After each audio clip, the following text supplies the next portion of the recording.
Ini terkait dengan petikan Injil Barnabas yang saya baca terkait dengan kisah Yudas Iskariot.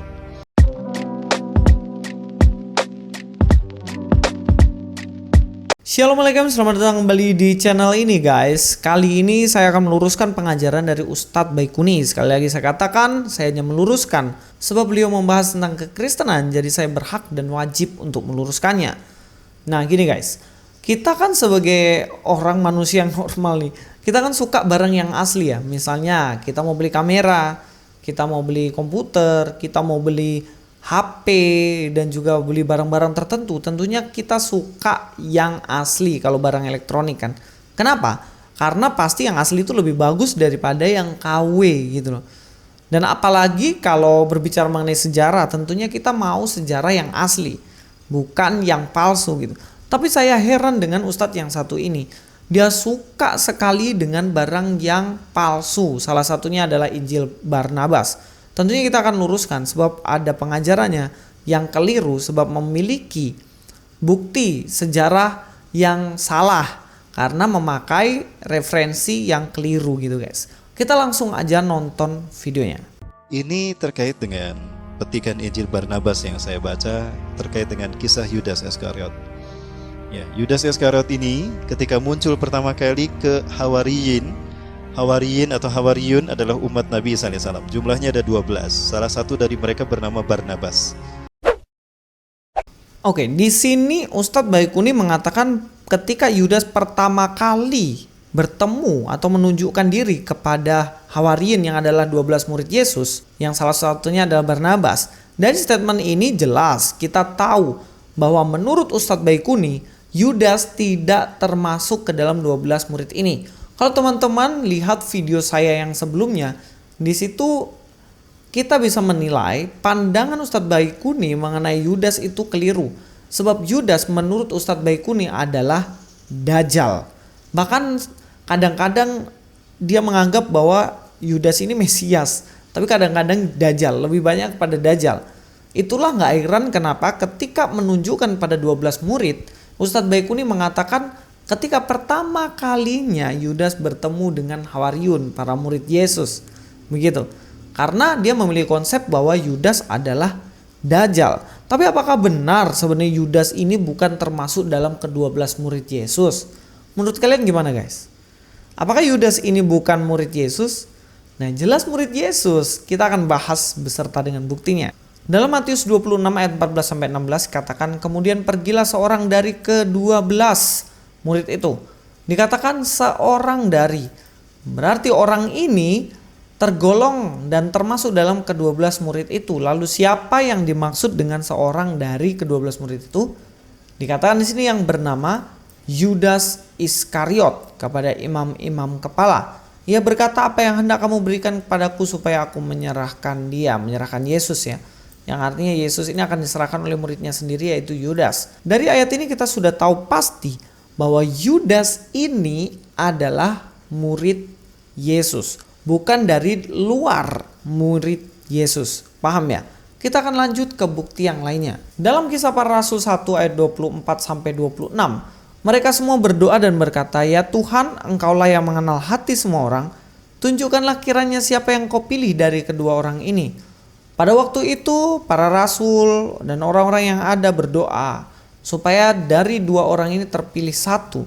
Terpilih satu untuk apa? Dia 25. Untuk menerima jabatan pelayanan, yaitu kerasulan yang ditinggalkan Yudas yang telah jatuh ke tempat yang wajar baginya. Ditinggalkan sama Yudas. Jabatan apa?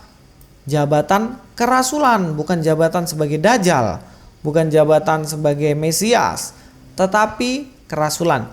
Yudas ini disebut rasul karena dia termasuk ke dalam 12 murid Yesus. Kalau kita lihat ini sudah pasti apa yang disampaikan Ustadz Baikuni terbantahkan. Di bagian pertama ini kita bisa menyimpulkan bahwa Yudas adalah murid Yesus, bukan Dajjal. Paham ya? Sekalipun ya perbuatannya perbuatan yang tidak benar, karena dia menyerahkan Yesus, menjual gurunya sendiri guys. Pengkhianat sejati yaitu Yudas gitu.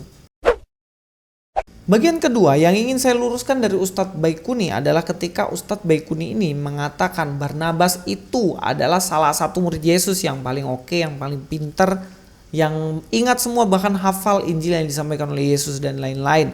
Lalu benarkah? Mari langsung aja kita nonton videonya. Hawariyin atau Hawariyun adalah umat Nabi Isa alaihissalam. Jumlahnya ada 12. Salah satu dari mereka bernama Barnabas. Barnabas ini adalah pengikut Nabi Isa alaihissalam atau Hawariyun yang paling cerdas dan paling taat serta paling hafal Injil yang dibacakan oleh Nabi Isa. Dan dialah satu-satunya penulis Injil yang lurus, yang benar.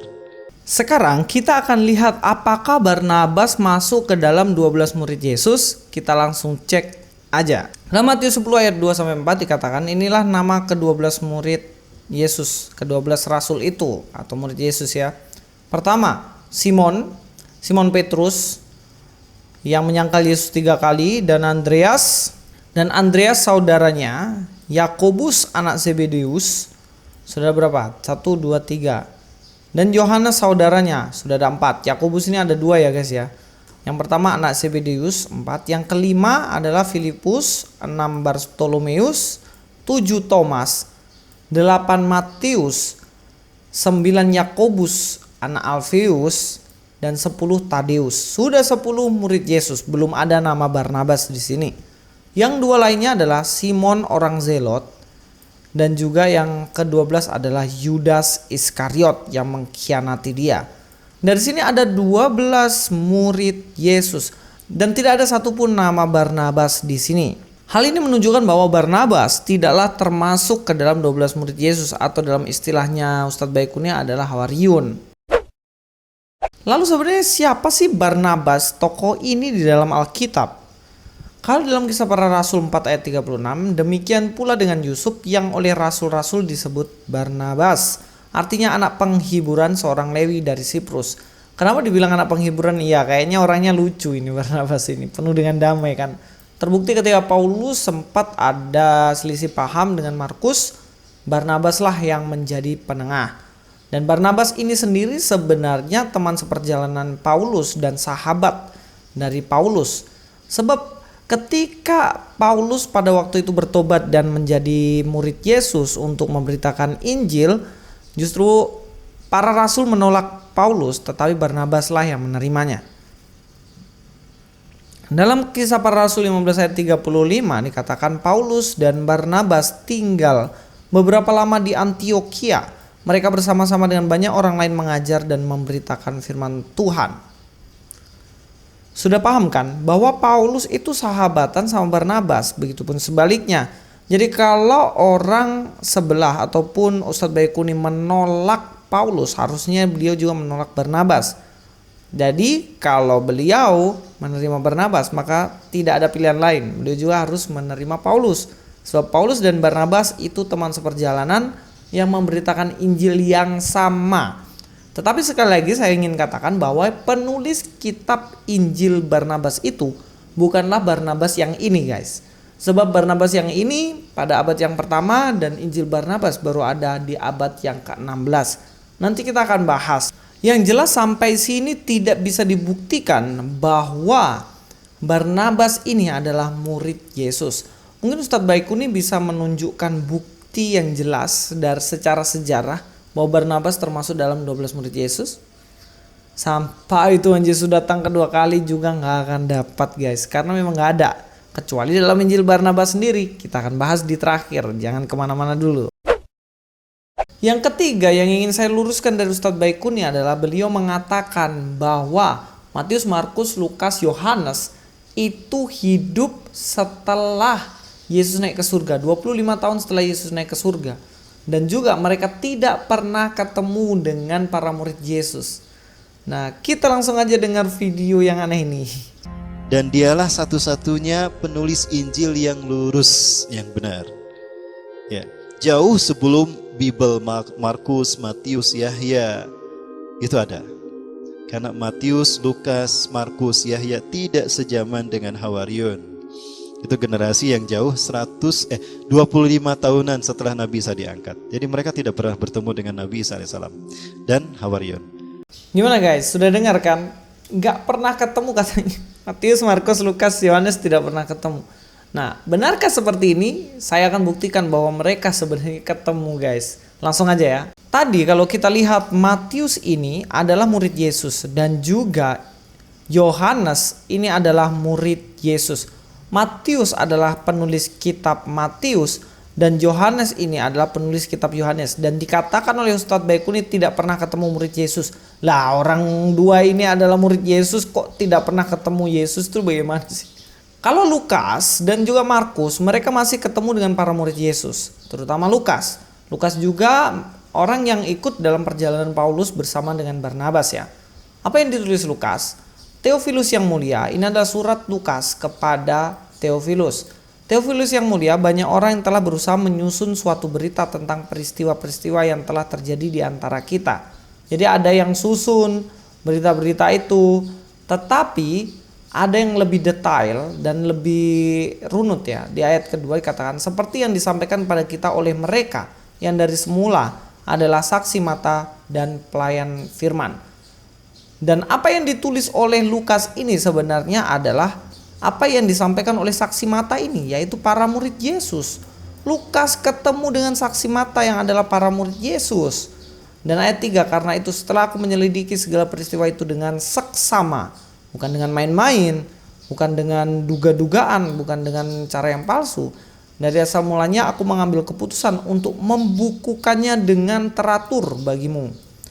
Jadi dalam kitab Lukas itu memang teratur ya, supaya engkau dapat mengetahui bahwa segala sesuatu yang diajarkan padamu sungguh benar.